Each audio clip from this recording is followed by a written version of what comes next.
सौन्दर्यं निजरत्कतं प्रकटितं स्त्रीगूढभावात्मकं पूरोपं च पुनस्तदन्तर्गतं प्रविविशद स्वप्रिये संश्लिष्टार्बुभयोर्बभो रसमयः कृष्णो हि यत् साक्षिकं रूपं तत्त्रितयात्मकं परमविधेयं सदा वल्लभम्। सायं कुञ्जालयस्थासनमुप विलसत स्वर्णपात्रं सुधौतं राजदयज्ञोपवीतं परितनुवसनं गौरमम्भोजवक्त्रं प्राणानायम्यनासापुट निहितकरो कर्णराजद्विमुक्तं वन्देर्दोन्मिलिताक्षं मृगमदतिलकं विठ्ठलेशं सुकेशम्। श्री हरिदास वर्य श्री गिरिराज गोवर्धन प्रभु के श्री चरण कमल में साष्टांग दंडवत प्रणाम। आप सब महाप्रभु जी के परम प्रिय वैष्णव के हृदय में विराजमान श्रीमद आचार्य चरण, श्री गुसाई जी, श्री यमुना जी, श्री गोवर्धन नाथ जी, समस्त वल्लभ कुल परिवार के श्री चरण कमल में मैं साष्टांग दंडवत प्रणाम करता हूँ।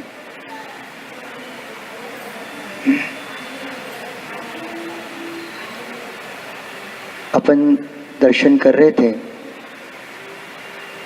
सर्वोत्तम जी के दूसरे श्लोक का। कलिकाल के कारण बड़े बड़े विद्वान भी जहाँ प्रभु के स्वरूप को बरोबर नहीं समझ सकते हैं, तो फिर साधारण जन की तो बात ही क्या है। विद्वानों की बात छोड़िए, पर बड़े बड़े देवता भी भगवत स्वरूप का उनको यथार्थ ज्ञान नहीं होगा। और इसमें अपन कल प्रसंग दर्शन कर रहे थे। ब्रह्मा जी आए हैं, जब जय जयकार हुई, प्रभु ने अघासुर का वध किया था। और ब्रह्मा जी ने प्रभु की जय जयकार सुनी तो उन्होंने विचार किया कि चलो ब्रह्म के दर्शन करके आते हैं। तब उनको याद आया कि ब्रह्म का भी प्रादुर्भाव हुआ है भूतल के ऊपर। पर जब आए तो उस टाइम पर मैंने आपको कल एक प्रसंग बता रहा था कि भगवान ने सबसे कहा था कि आज तुम कुछ सामग्री ले आई हो। और जब प्रभु सबकी सामग्री के अंदर आज कुछ कमी बता रहे थे, मनसुखा भी सामग्री ले आए। मनसुखा के पास और तो कछु विशेष थो नहीं। जब उन्होंने अपनी माँ से कहा कि माँ आप मुझे कुछ सामग्री मोको भी दो, मैं भी कल ले जाऊं। माँ ने कहा बेटा मेरे पास तो कुछ नहीं है, ये दही है 3 दिन का खट्टा। तो बोले कोई बात नहीं माँ, जो भी है आप थोड़ा सा उसमें कुछ भी अच्छी बना के दे दो।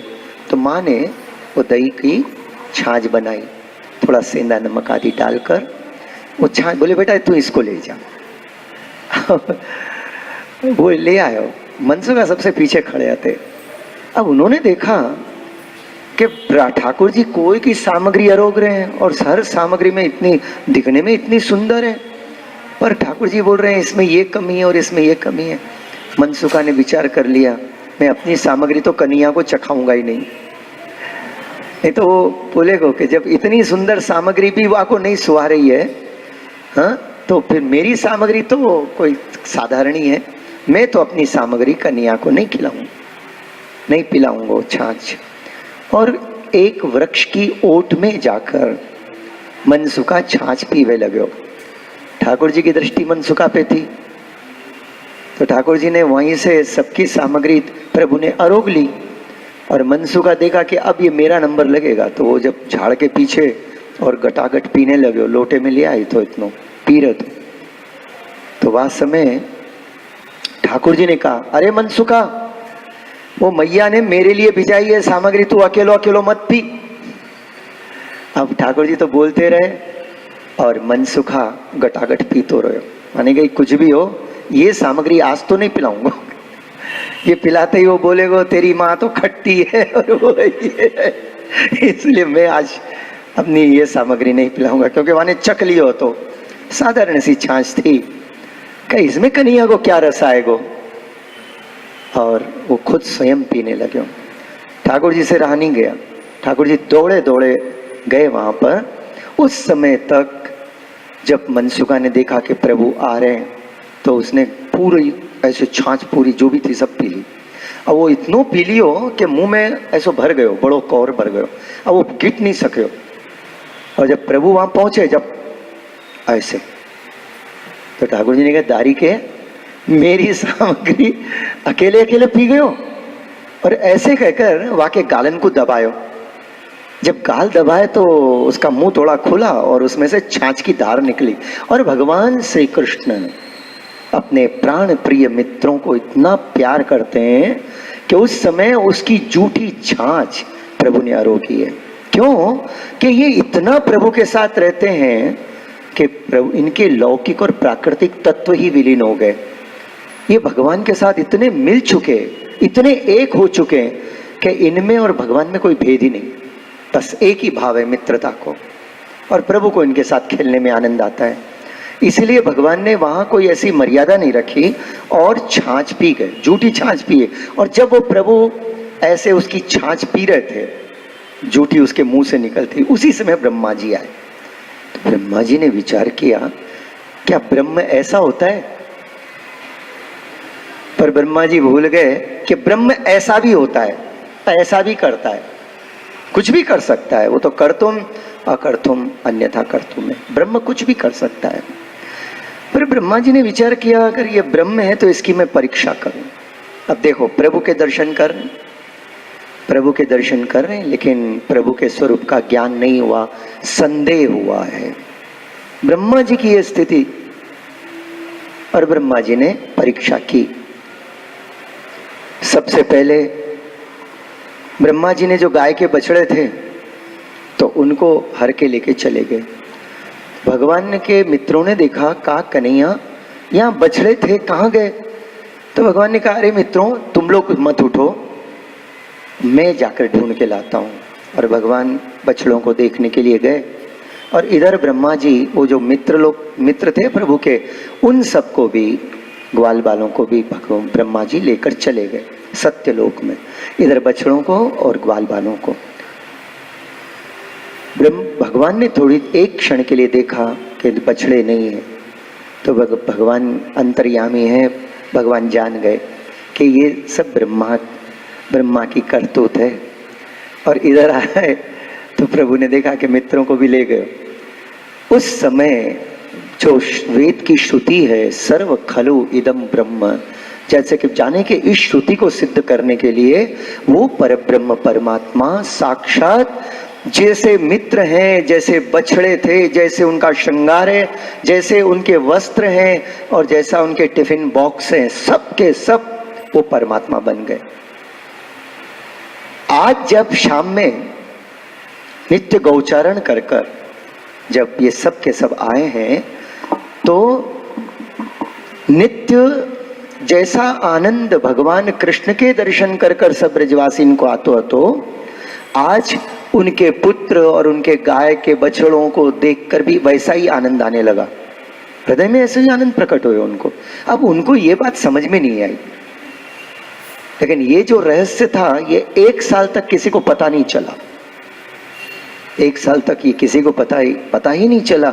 भगवान श्री कृष्ण ही सब ग्वाल बालों के रूप में वहां पर है।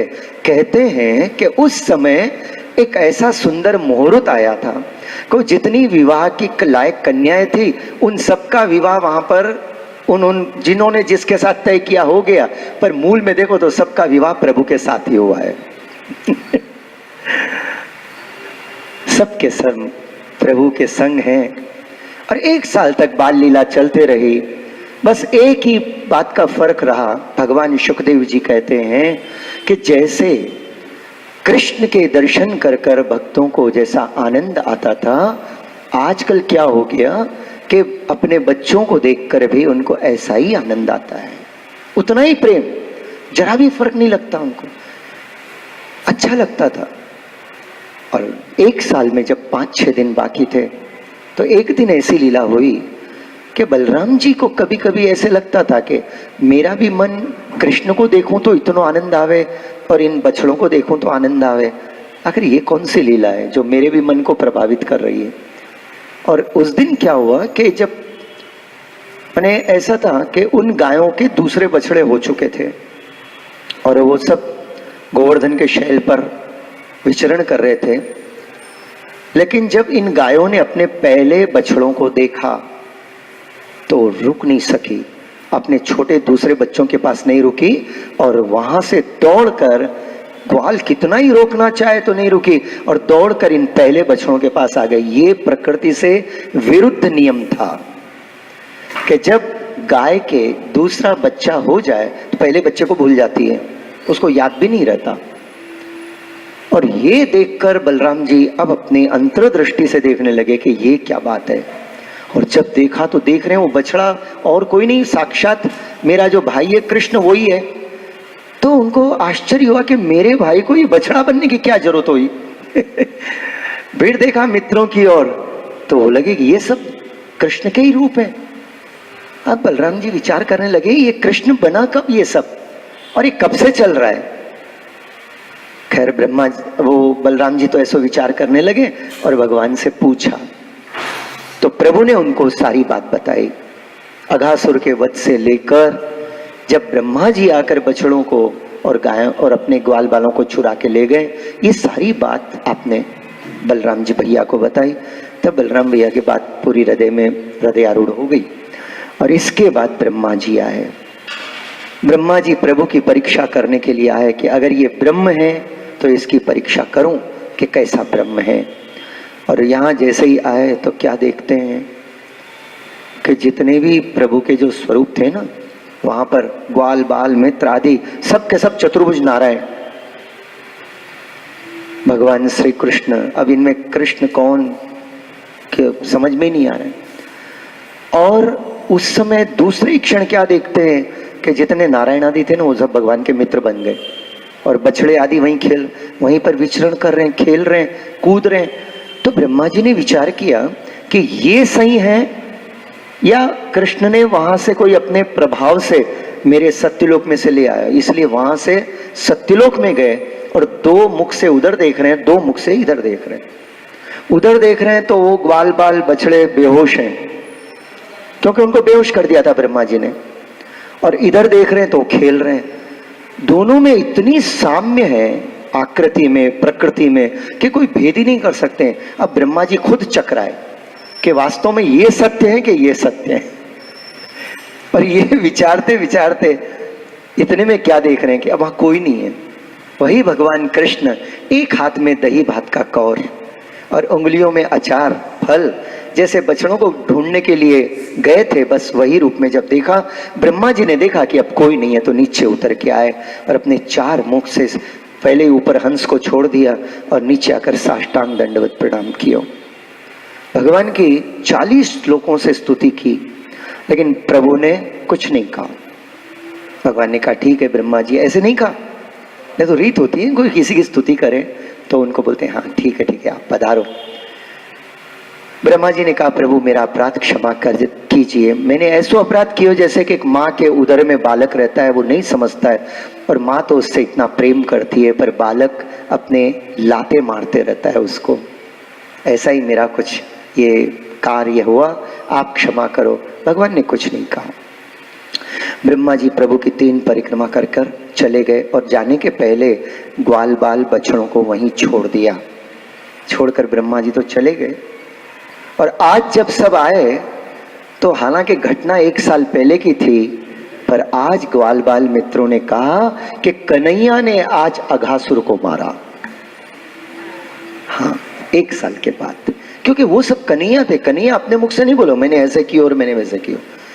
ग्वाल बाल मित्रों ने कहा कि आज कन्हैया ने अघासुर को मारा। और इस पर परीक्षित जी ने पूछा था राजा सुखदेव जी से कि जब 1 साल पहले की घटना आज वर्तमान में कैसे हो सकती है। तो भी ये सारी बातें सुखदेव जी ने बताई। महाप्रभु जी ने इस पर सुबोधिनी लिखी है, पर इसको प्रक्षिप्त मानते हैं कि सारस्वत कल्प में ये लीला नहीं हुई। सारस्वत कल्प में जो भी थे वो सब परब्रह्म परमात्मा को जानते थे। ये किसी और अन्य कल्प की बात है, पर महाप्रभु जी ने इस पर सुबोधिनी जी लिखी है। पूरे 3 प्रक्षिप्त जो अध्याय हैं उन पर लिखा है। लेकिन इतना जरूर है कि ब्रह्मा जी भगवान को नहीं समझ पाए और ब्रह्मा जी की बुद्धि चकरा गई। ऐसे ही इंद्र के साथ हुआ कि इंद्र का यज्ञ करते थे ब्रजवासी, और जिस समय भगवान ने कहा कि भाई हमारो कुल देवता श्री गोवर्धन नाथ, श्री गोवर्धन जी हमारे कुल देवता हैं, गिरिराज बाबा हमारे सब कुछ हैं, तो हम तो गिरिराज बाबा का यज्ञ करेंगे, गोवर्धन यज्ञ करेंगे। तो हमारो कान कहे सो कीजे। और सब ब्रजवासियों ने सुंदर रूप से गिरिराज बाबा को यज्ञ कियो, गिरिराज बाबा को भोग धर्यो। गिरिराज बाबा बहुत प्रसन्न होकर सब अंगीकार किए, बहुत कृपा की। और वहां से जब ये यज्ञ हो गया और इंद्र को पता चला कि मुझे भोग धरने की सामग्री आज सब ब्रजवासियों ने एक 7 साल के कन्हैया नाम के छोकरे के कहने पर गिरिराज जी को भोग धर दिया, तो मैं अब बताऊंगा कि मैं कौन हूं। और उसने निश्चय किया, संवर्तक मेघों को बुलाया, जो प्रलय काल में ही आते हैं उनको बुलाया, जाओ और ब्रज पर ऐसी मूसलधार वर्षा करो कि पूरे ब्रज का समूल नाश हो जाए, कुछ भी नहीं बचे। ये आज्ञा दी। और बोले तुम चलो, मैं भी आ रहा हूं पीछे से। ये मेघों को आश्चर्य हुआ। मेघों ने कहा, अरे महाराज, अगर आपके यज्ञ, मन में सोचा है कि आपके यज्ञ को बंद कर कर अगर उन्होंने ऐसा कोई यज्ञ किया है और किसी के कहने से किया है, तो पहले तो ये तो मालूम करो कि वो है कौन। वो कोई साधारण बालक नहीं दिखता है। ऐसे इंद्र के अनुचर को मन में आया, लेकिन इंद्र के मन में नहीं आया ये बात। और वो फिर आप भली भांति जानते हो कि 7 दिन और रात मूसलधार वर्षा, मूसल की तरह जल की धाराएं पड़ी। बादल खाली हो गए, समर्थक में 7 दिन तक बरस बरस के खाली हो गए। और वहां तो गाय के जो बछड़े थे छोटे, उनका एक रोम भी नहीं भीगा। ऐसे प्रभु ने पूरे ब्रज की रक्षा आपने की, गोवर्धन पर्वत को अपने कनिष्ठ उंगली के ऊपर धारण करके। और तब से आपका नाम पड़ा श्री गोवर्धनोद्धरण, श्री गिरिराज धरण। श्री को गिरिराज धरण की जय। ब्रज के सांवरिया, राधा के सांवरिया, सब दुख दूर होए जब तेरा नाम लिया। सब दुख दूर हुए जब तेरा नाम लिया। प्रभु का नाम लेते ही, प्रभु का आश्रय करते ही जीवन के सारे दुख दूर हो जाते हैं। जैसे समस्त ब्रजवासियों के दुख एक क्षण में दूर हो गए। और प्रभु ने 7 दिन और 7 रात तक गोवर्धन जी को धारण किया है। पर आपको मैं अभी ब्रह्मा जी के चरित्र की और इंद्र के चरित्र की डिफरेंस बताऊं कि महाप्रभु जी कहते हैं कि ब्रह्मा जी से प्रभु ने कोई प्रकार की बात नहीं की। कारण क्या था कि ब्रह्मा जी ने जाने अनजाने भले परीक्षा की प्रभु की, प्रभु को उससे कोई समस्या नहीं है। भगवान कहते हैं हाँ, जानो पहचानो फिर प्रेम करो, कोई जबरदस्ती नहीं। शरण के लिए भी भगवान बोल के आजा मेरी शरण में, ऐसा खींच तोड़ ही रहे ठाकुर जी, सबका हाथ पकड़ पकड़ के आओ मेरी शरण में, कह दियो सर्वधर्मान परित्यज, आओ जब ऐसे आओ, फिर कोई बोझ लेके मत आओ, सब छोड़ दो, सब छोड़ के मेरे में दृढ़ विश्वास रख के आओ, और आ जाओगे फिर हर तरह से मैं तुम्हारी रक्षा करूंगा। लेकिन बोला नहीं चल तू भी आजा, तू भी आजा, तू भी आजा, किसी को भी नहीं बुलाया प्रभु ने, इशारा किया क्या किसी को आओ बोलकर, जिसकी इच्छा है जाओ, नहीं तुम नहीं, कोई जबरदस्ती नहीं। लेकिन वो सर्वोपरि बात है प्रभु के चरण कमल की शरण में जाना। बहुत सौभाग्यशाली वो होते हैं जो भगवान के चरण कमल की अनन्य शरण में चले जाते हैं और जाकर निष्काम भाव से प्रभु की सेवा और स्मरण कर कर रहते हैं, वो बड़े सौभाग्यशाली हैं।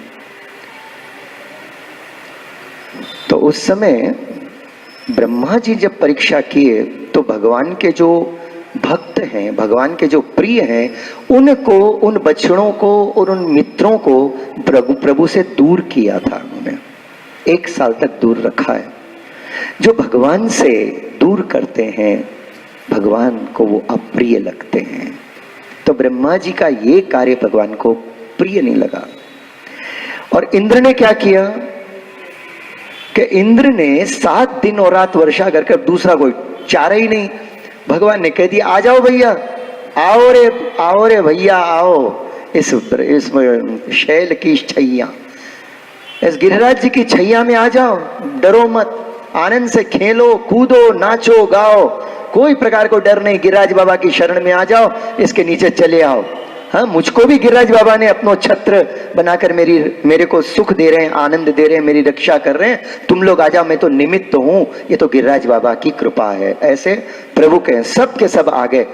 इंद्र के इस कार्य से इतने निकट कभी नहीं रहते थे पूरे ब्रज में, इतने 7 साल हो गए, लेकिन आज पहली बार ऐसा हुआ कि सारे के सारे ब्रजवासी, छोटे बड़े, गाय बछड़े, सब के सब भगवान श्री कृष्ण के पास। तो ये इन प्रकार जो भक्तों को या जीवों को प्रभु के निकट ले जाए, वो प्रभु को बहुत प्यारा लगता है।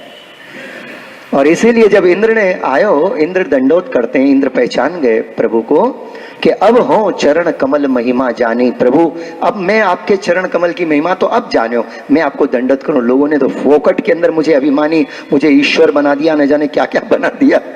भगवान शायद मन में हंसे होंगे, अरे बनाया तो बिना, लोग तो ऐसे ही बनाते, तू क्यों बन गया? लेकिन प्रभु मेरा अपराध आप क्षमा करो। भगवान ने कहा तूने कौन सा अपराध किया? देखो भगवान कह रहे हैं अरे तूने अपराध नहीं किया, तूने तो मेरी सेवा की। इंद्र बोला महाराज मैं कौन सी सेवा की हो, मैंने तो ऐसी आज्ञा दी हो तो कि प्रभु समर्थक मेघों से कहा जाओ इतना जल बरसाओ, इतना जल बरसाओ कि पूरा ब्रज बह जाए, कोई नहीं बचे, सब भवन नष्ट हो जाए, बह जाए वहां पर। प्रभु मैंने तो सही कहूं, मैंने तो ऐसा अपराध कर दियो। अरे ना, तूने मेरी सेवा की।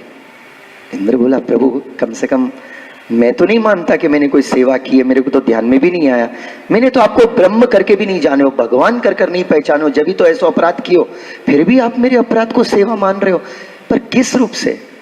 प्रभु ने कहा देख ये ब्रजवासी है ना, पहली बार मेरे को बहुत प्रेम से खूब सामग्री अरोगाए, अब मैं ऊपर बैठ के सामग्री अरोग रहा तो हाँ, और उसके बाद ये ब्रजवासी खूब सामग्री सजाए के जल भी लाना पड़े ना, जल उत्तो भोग धरना पड़े।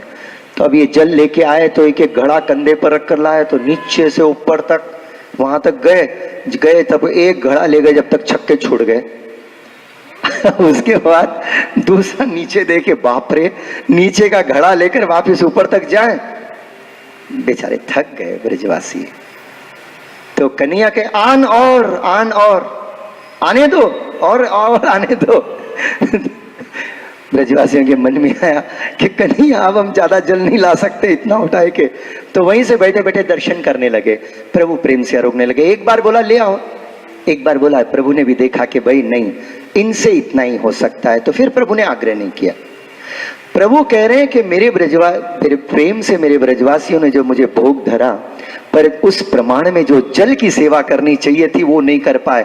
तो तू जो सो बोल रहे हैं ना कि 7 दिन तूने जल बरसाए हो संवर्तक मेघ को, तो इंद्र मेरे जो झारी है ना, जो जिससे मैं अरोकता हूं, उसकी तूने पाव झारी भरने की सेवा की, अभी तो पूरी झारी भी नहीं। ये इंद्र के उस जल वर्षा को प्रभु ने ऐसे सेवा करके मानी है और भगवान बहुत प्रसन्न होते हैं। इंद्र ने कहा प्रभु फिर भी मैंने आपको अपराध तो किया ही है। बोले नहीं नहीं इंद्र तूने कोई अपराध नहीं किया, तू सुख से जा और आगे से ध्यान रखियो, कोई बात का अहंकार मत करना, हाँ तेरा मन हमेशा मुझ में लगाए रख। ऐसे कहकर इंद्र को प्रभु ने भेजा है। कहने का तात्पर्य कि जब भगवान श्री कृष्ण अवतार काल में प्रकट होते हैं तब भी अपन प्रभु को नहीं पहचानते हैं और यही बात श्री महाप्रभु जी के संग हुई। महाप्रभु जी साक्षात स्वामी जी भावात्मक स्वरूप जब श्री चंपारण्य में प्रकट हुए, यही कलयुग के अज्ञान और अन्यथा ज्ञान के कारण कोई महाप्रभु जी को भी साक्षात परब्रह्म प्राकृत धर्मानाश्रय अप्राकृत निखिल धर्म रूप में थे निगम प्रतिपाद्यम यत्त शुद्ध साकृति स्तौमी कर नहीं जान, कोई नहीं पहचान पाए। इतने ऋषि मुनि थे चंपारण्य में, सबने देखा कि एक श्रेष्ठ बालक का जन्म हुआ है, क्योंकि जो ब्रजलीला प्रकट हुई थी वो तो इल्लम्मागारे जी को दर्शन हुआ, लक्ष्मण भट्ट जी को पूरे सबको थोड़ी हुआ। जो गोकुल की लीला प्रकट हुई थी वहां पर, अरे आज भी लीला हो रही है पर जिसको दर्शन हो गए उनको हो रही है, सबको थोड़ी हो रही है। अपन श्री जी बाबा जाए, श्रीनाथ जी जाए, जतिपुरा जाए, गोकुल जाए, यमुना जी के तट पर जाए, ऐसा थोड़ी होता है जो अपने को दिख रहा है बस उतना ही है। वहां तो अनंत लीलाएं चल रही है, न जाने प्रभु कौन कौन सी सुंदर रसात्मक लीलाएं किन ब्रजभक्त के साथ कर रहे हैं। पर अब जो बड़भागी ब्रजभक्त यमुना जी की कृपा जिस पर हो जाए, गिरिराज बाबा की कृपा हो जाए तो उनको दर्शन हुए। बाकी गिरिराज बाबा के आदि भौतिक स्वरूप के दर्शन सबको हुए, क्योंकि अपन यहाँ आए आपके शरण में, सबको दे रहे हैं। लेकिन ये जो उनका आदि दैविक स्वरूप है उसके दर्शन तो उन्हीं को होते हैं जिन पर आपकी कृपा हो, जिन पर आपकी अतिशय कृपा हो। तो ऐसे ही देखो, जब श्री महाप्रभु जी प्रकट हुए तो महाप्रभु जी जैसे ठाकुर जी के प्राकट्य अवस्था में जितने भी थे वैसे किसी ने भी ठाकुर जी को नहीं पहचाना। अच्छा, रामावतार में भी ऐसे ही हुआ है। रामावतार में भी पूरे भगवान के प्राकट्य के बाद जरा कौशल्या माँ को लगा कि ये परब्रह्म है, क्योंकि आपके सामने प्रकट हुआ, आपके सामने प्रभु प्रकट हुए थे। बाकी पूरे अयोध्यावासी इंक्लूडिंग दशरथ जी, माँ कैकेयी आदि सभी, हाँ, इनको भगवान श्री राम परब्रह्म जैसे कभी लगे ही नहीं, अनुभव नहीं हुआ, पूरे अयोध्यावासियों को नहीं हुआ। वो तो प्रभु ने अपने कृपा और प्रमेय बल से इन सबको साकेत धाम लेके चले गए, तो वो प्रभु की कृपा थी, लेकिन कोई नहीं पहचान पाया। वामन अवतार में ऐसा ही हुआ है। देखिए, भगवान जब जब अवतार लेते हैं तो सब कौन पहचानते हैं? कोई नहीं पहचानता है। वामन अवतार में माने राजा बलि के जो गुरुदेव हैं शुक्राचार्य जी, परम विद्वान, तो उन्होंने भी बहुत बाद में पहचाना, और वो भी जब भगवान ने सलाख डाली और उनके दो आंख में से एक आंख कर दी। बोले जगत को भी एक दृष्टि से देखने की आदत डालो, दो आंखों से मत देखो। एक आंख प्रभु ने उनकी हरण कर ली, और उस समय उनको पता चला कि ये साक्षात ईश्वर हैं। ऐसे जब प्रभु कृपा करें तो ही प्रभु के स्वरूप का अनुभव होता है। जो लोग हरि अपुन पे ना जनावे, तो लोग पढ़े सुने तो मन में ना आवे।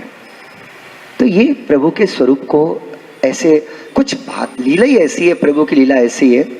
अब ऐसा क्यों है ये अलग बात है, इसका जवाब तो गोसाई जी अपने को दे रहे हैं, दिया ही है कि भाई कलिकाल के कारण इस समय अपनी आंखों के आगे अज्ञान और अन्यथा ज्ञान की रूपी अंधकार की पट्टियां छाई है।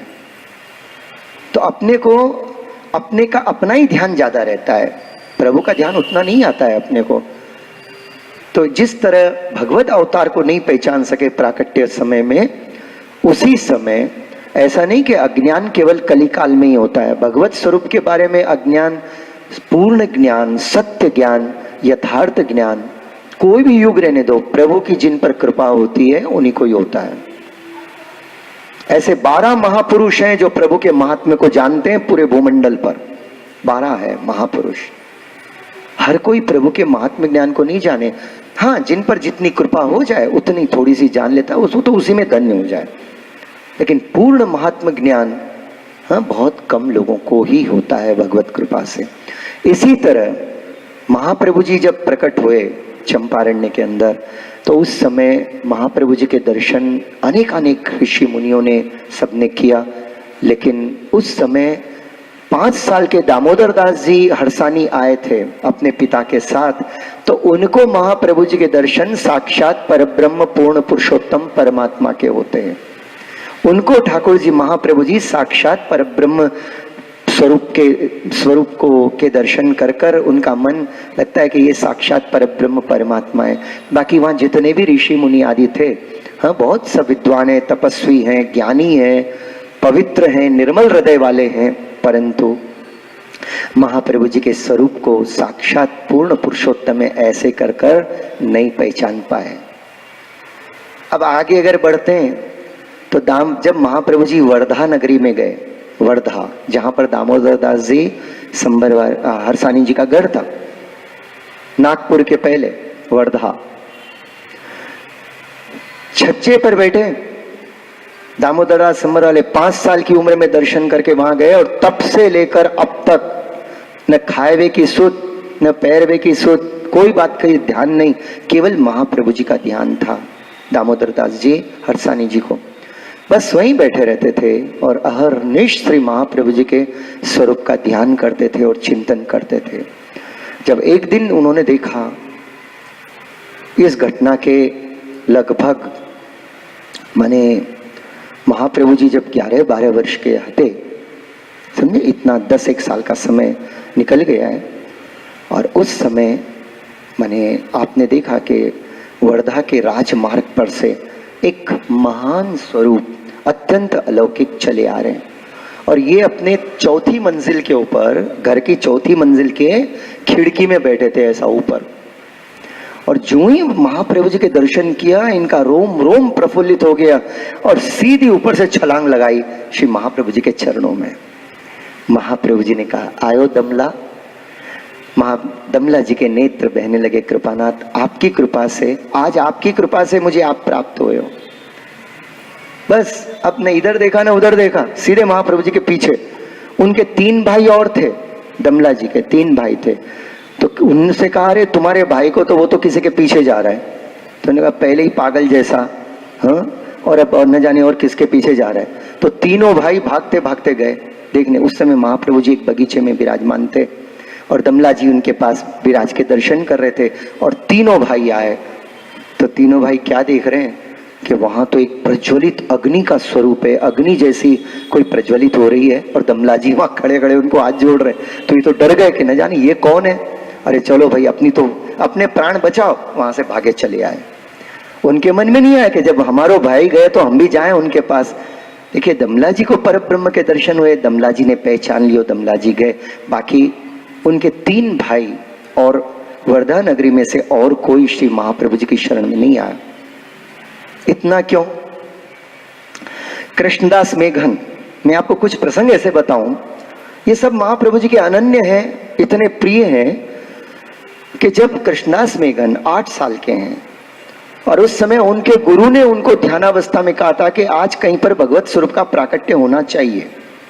हाँ, पहले उनके गुरु नहीं बताया, इसलिए तो गुरु दक्षिणा के रूप में महाप्रभु जी के दर्शन कराना चाहते थे। वो बार बार कहते थे, मेरे गुरु को दर्शन दो मेरे पूर्व आश्रम के गुरु को दर्शन दो, ऐसे विनती करते थे। क्यों? कि वो गुरु के प्रति बहुत कृतज्ञ थे। अगर मेरे गुरु उस दिन ये बात नहीं कहते तो शायद मुझे महाप्रभु जी वल्लभ नहीं मिलते। ऐसा उनके मन में भाव था, अपने गुरु के प्रति श्रद्धा थी। और गुरु ने तो अनजान में बोल दिया कि आज तो कहीं भगवत स्वरूप प्रकट होना चाहिए। और ये बात कृष्णदास जी ने गांठ बांध ली। 8 साल तक जब जब बोलते हैं गुरुदेव मैं जाऊं उन भगवत स्वरूप के दर्शन करने, अरे कहाँ जाएगो, कहाँ मिलेंगे, ऐसे कहा कि नहीं तू देख छोटा है अभी मत जा। अब एक दिन उन्होंने सोचा ये तो मुझे कभी जाने नहीं देंगे। और एक दिन अचानक उनके मन में आया, रहा नहीं गए, निकल गए। और उसके वहां से निकलने के 1.5 साल के बाद वो पंपा सरोवर पर श्री वल्लभ के चरणों में पहुंचे। पंपा सरोवर के ऊपर जब महाप्रभु जी विजयनगर से आगे निकल चुके थे, वहां की पूरी प्रसंग हो गए हो, कनकाभिषेक हो गए हो, राजा कृष्णदेव राय को आपने शरण में लिया है। और लेने के बाद फिर महाप्रभु जी आगे अपनी पृथ्वी परिक्रमा के लिए जब पधार रहे हैं तो वहां से नेक्स्ट पंपा सरोवर पे गए। और उस समय ये कृष्णदास मेघन पूछते पूछते आए, ये सबसे पूछने लगे, अरे भाई आज से 12 साल पहले, और उस समय माने महाप्रभु जी 12 वर्ष के थे और कृष्णदास जी 8 साल के थे जब उनके गुरु ने कहा था, तो अब कृष्णदास 20 साल के हैं। अब कृष्णदास अपने गुरु के आश्रम में से निकलकर जिनसे मिले उनसे पूछते हैं, भाई कहीं भगवत स्वरूप का प्राकट्य हुआ है, कहीं तुमने दर्शन किया? तो उन्होंने कहा हमने तो नहीं सुना। भाई कब की बात है? अगर भगवत स्वरूप प्रकट हुआ तो सबको पता चलना चाहिए, कब की बात है? बोले लगभग 12 साल पहले की बात है। नहीं नहीं भैया हमने तो नहीं देखे। पूछ पूछ के हार गए, थक गए, कभी किसी ने देखा ही नहीं, समझा ही नहीं, पहचाना नहीं, तो कैसे बोल? और ऐसे भगवत इच्छा से वो जब कृष्णदेवराय राजा की माने जब विद्यानगर की ओर अग्रसर होने लगे, तो वहां से जो कुछ ब्राह्मण लोग खूब दान आदि लेके आ रहे थे, तो आपस में चर्चा कर रहे थे। ये चर्चा कर रहे थे क्या दिव्य स्वरूप था, कैसे सुंदर, अरे ऐसे लगता साक्षात बाल सरस्वती, क्या उनके सुंदर वचनामृत, क्या धारा प्रवाह, हाँ, वेद के श्लोक, जीवन में कभी इतने सुंदर श्लोक और इस प्रकार से हमने कभी नहीं सुने। ऐसे अपने आनंद को प्रकट कर रहे। कृष्णदास मेघन के कान खड़े हुए। उन्होंने कहा तुम किन की बात कर रहे हो भाई? अरे भैया तुम कहाँ से आए? बोले हम तो बहुत दूर से आए, सोरम जी से आए हैं। तो बोले हम तो, अरे एक ऐसे लगता है साक्षात वो परब्रह्म परमात्मा ही प्रकट हुए। माने लोग ऐसी बातें कर रहे थे। बोले कि कौन है, कहाँ है? बोले ये तो सब हम नहीं जानते भाई, लेकिन हमने उनके दर्शन किए, बहुत अलौकिक स्वरूप। 12 साल के, और 12 साल के बोलते ही कृष्णदास मेघन इतने प्रसन्न हो गए, हाथ पकड़ लिया, बताओ भाई कौन है, कहाँ है, कहाँ देखा तुमने उन भगवत स्वरूप को? बोले भैया भगवत स्वरूप है कि नहीं है ये तो नहीं मालूम, लेकिन ऐसे परम अलौकिक, ऐसे लगता था कि सरस्वती तो साक्षात उनके मुख में विराजती है, तो सरस्वती तो प्रभु के ही मुख में विराजती है ना, तो हमको तो साक्षात प्रभु के ऐसे दर्शन हो रहे। चले भैया ये तो बताओ ना कहाँ मिलेंगे? बोले भाई अब कहाँ है ये तो नहीं मालूम, लेकिन हम तो कृष्णदेवराय राजा की सभा में उनको छोड़ के आए, कनकाभिषेक के दर्शन करके आए। दौड़ पड़े कृष्णदेवराय राजा की सभा में जाए के लिए, वहां आए हैं, परंतु वहां से महाप्रभु जी आगे प्रयाण करें। कृष्णदेवराय राजा तो खुद ही व्याकुल हैं, विरह अवस्था में कि मुझे कब श्री वल्लभ के दर्शन होंगे। तो वहां से जब उनको ये सूचना मिली, तो भाई इस तरफ गए और कह रहे थे कि हम पंपा सरोवर जाएंगे। तो पंपा सरोवर पे महाप्रभु जी की बैठक है ना, वहां पर महाप्रभु जी 7 दिन विराजे हैं, श्रीमद् भागवत जी को पारायण किए हुए। और जब एक दिन आप विराज रहे थे, तो उस समय कृष्णदास मेघन दौड़ते हुए पहुंचते हैं। एक वृक्ष है पंपा सरोवर के पास, एक सुंदर सा छोकर का वृक्ष, और उसके नीचे महाप्रभु जी, जैसे नित्य अपन विराजमान महाप्रभु जी के दर्शन करते हैं ना, एक चरण है और दूसरा चरण आप श्री के ऊपर है, और ऐसे आनंद से आप श्रीमद् भागवत जी को रसपान करा रहे थे। और कृष्णदास मेघन जी ने दूर से दर्शन किया। दर्शन करते ही हृदय में इतना आनंद उमड़ा, लगा कि जिनको मैं आज 8 साल से याद कर रहा हूँ, हाँ 12 साल से याद कर रहा हूँ, वो यही है। सीधे जाए के साष्टांग दंडवत, पूछा नहीं नाम क्या है, कुछ नहीं, सीधा जाए के साष्टांग दंडवत प्रणाम किया।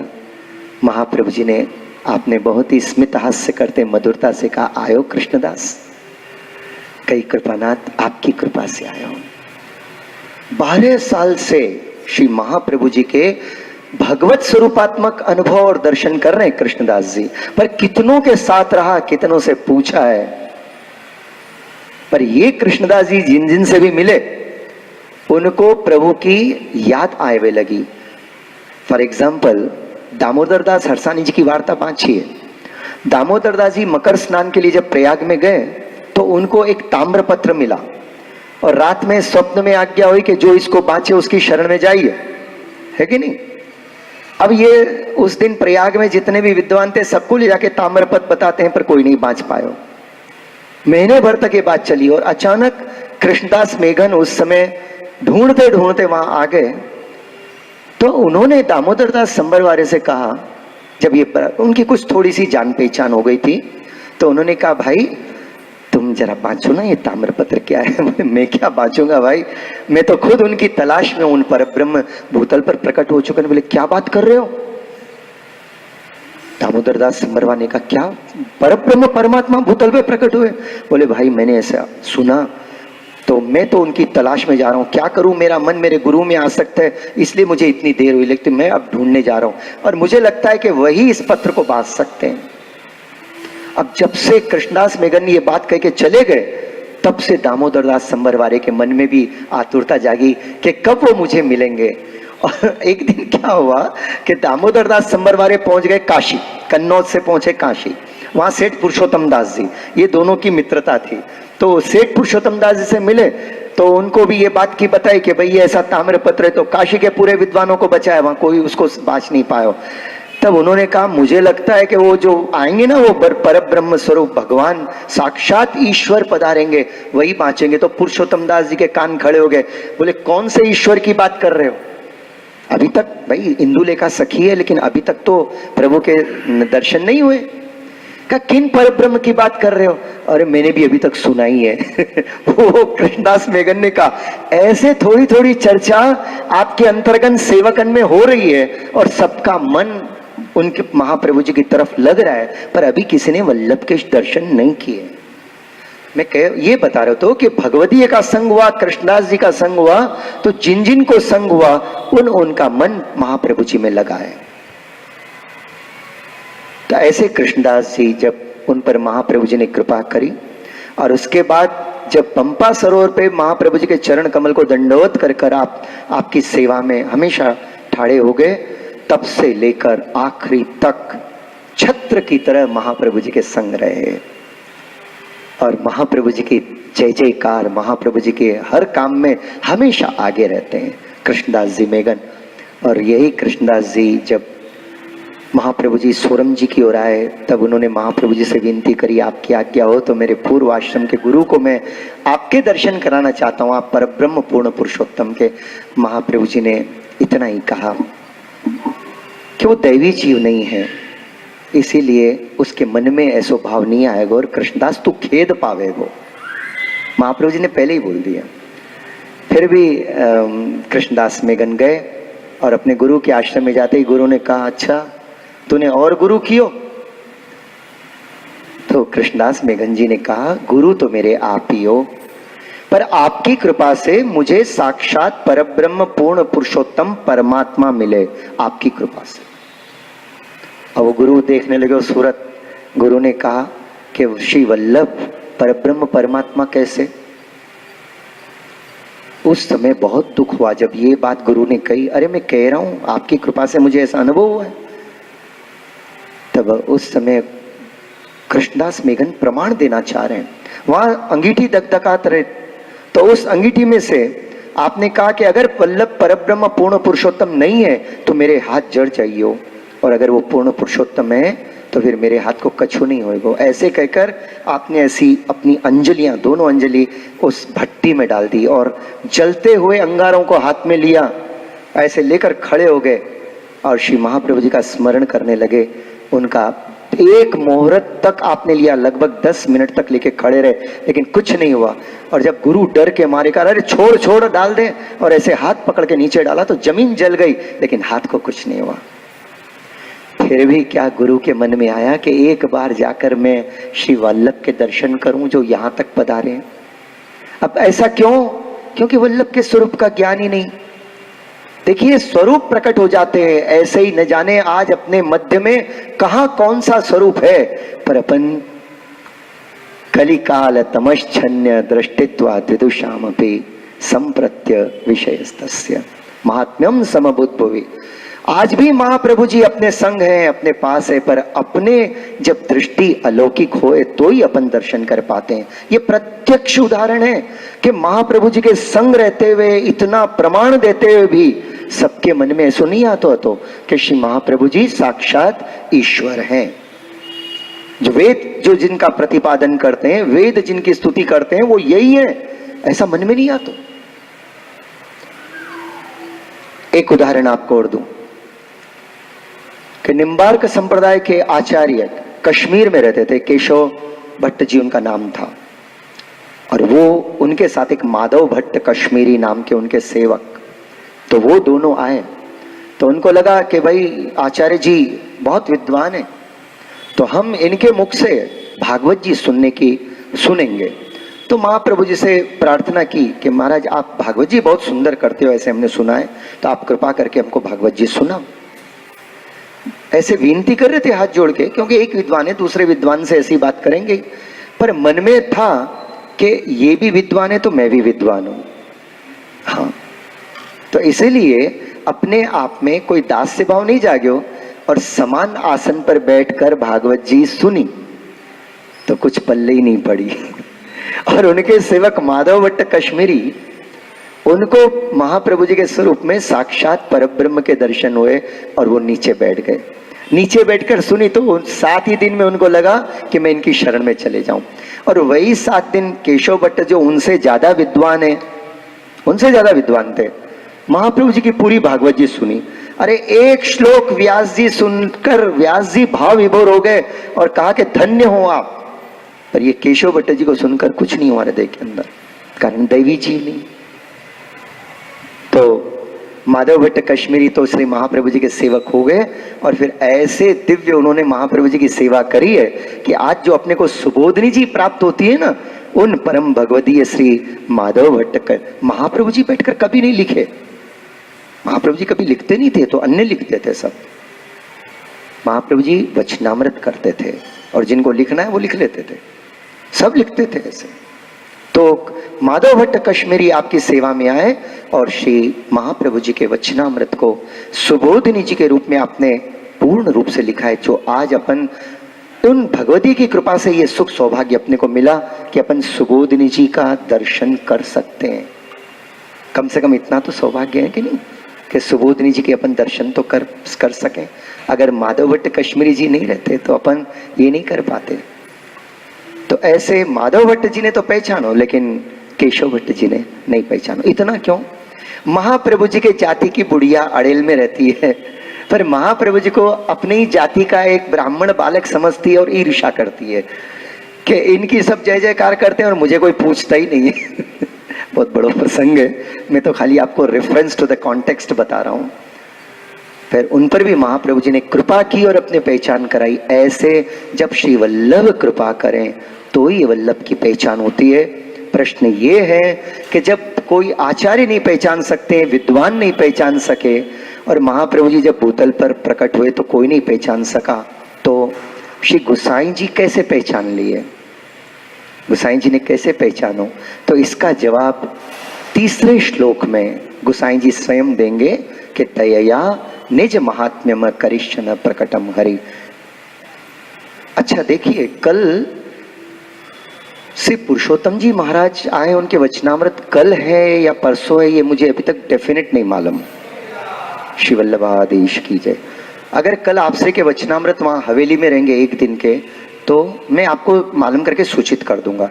तो कल अगर वचनामृत है तो कल अपन यहाँ पर विराम रखेंगे। अनुसुया बहन आपको बता देगी।